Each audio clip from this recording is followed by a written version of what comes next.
Hello Basshead! Today I will show you how to remove the JBL Wind 3S Portable Bluetooth Speaker for Cycles speaker grill very easily and simply with a flat screwdriver or a knife.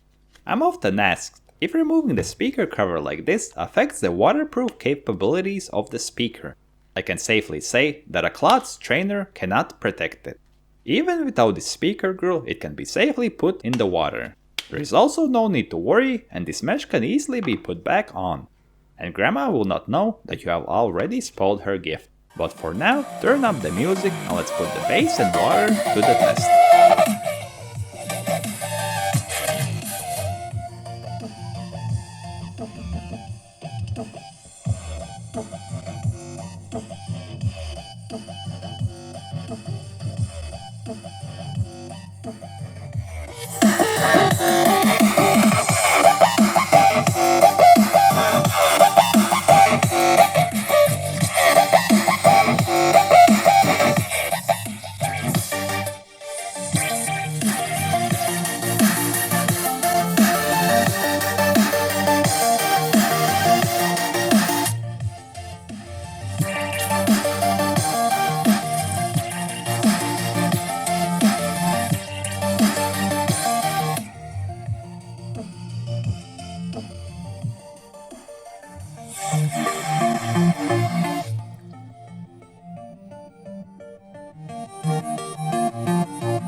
JBL